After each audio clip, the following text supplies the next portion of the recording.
Well, these candles have been burning about 3 hours now. They're doing well. Don't you just love it when you get this feeling in the pit of your stomach that you might have made a mistake? This is supposedly the smallest wick here, and it has the largest melt pool. It's not quite complete yet, but it's darn close. It's only this little bit of residual wax at the top here on this side that hasn't melted down. This is supposedly the next largest. You can see the wax pool in here, also good, but it's big, smaller, slightly smaller than this one. And this is supposed to be the largest wick, and looks like the melt pool is the smallest.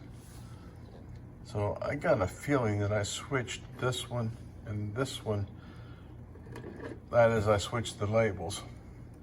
Isn't that great? Oh well, I still got more testing to do. I'll be more careful next time. Hello, Craig here again.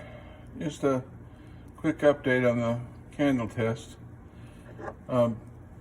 See the way the wick is moved over like this? Well, it's actually not moved over, but it's burned and then twisted itself over. This is why it's important to trim your wick before you light it. This is going to throw the flame off and put more heat on this side than on this side, so it'll give you an uneven burn.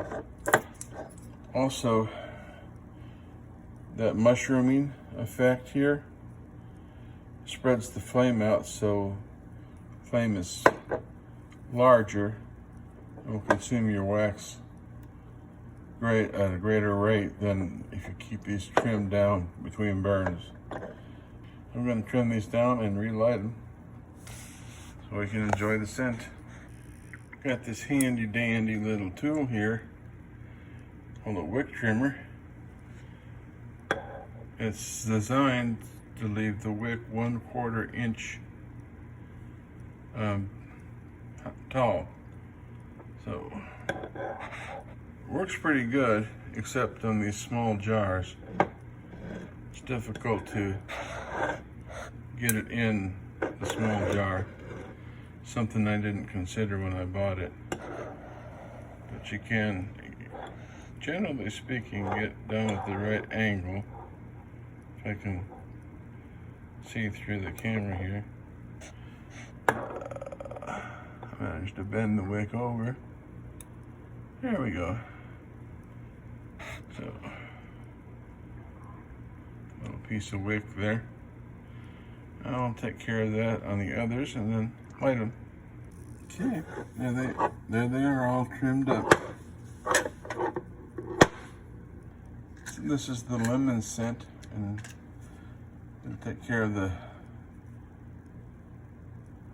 remaining scent from the which candles?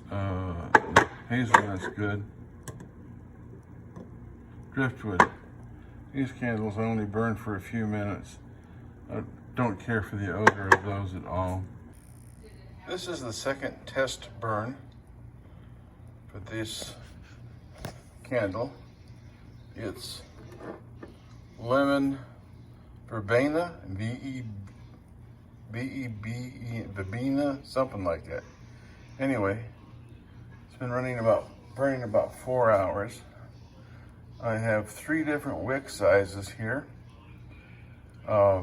Wicks are from Candle Science. There's CD8, CD10, and CD12. The wax is a soy 444, also from Candle Science. I would have sworn that I got these wicks right, but I got a feeling I may have messed them up. I'm not sure.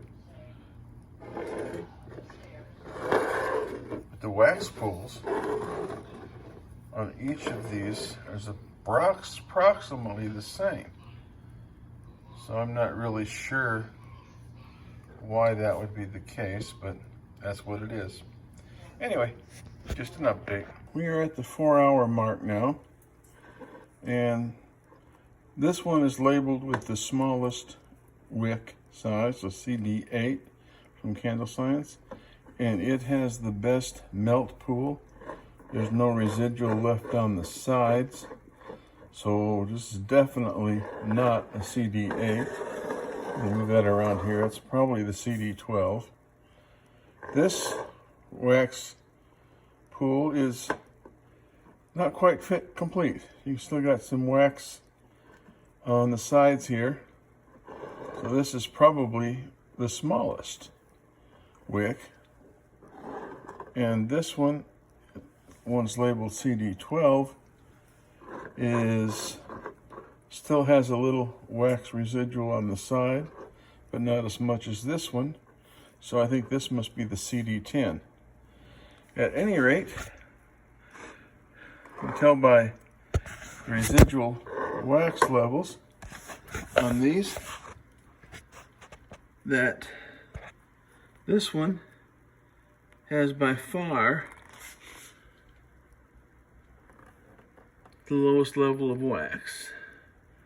Really can't see it that well here, but this level is right here, and this one's slightly higher, maybe 3/8 of an inch, and this one's higher still. So that further confirms the fact that I messed up. I mislabeled every one of these. Isn't that sweet? Anyway, that's all for now.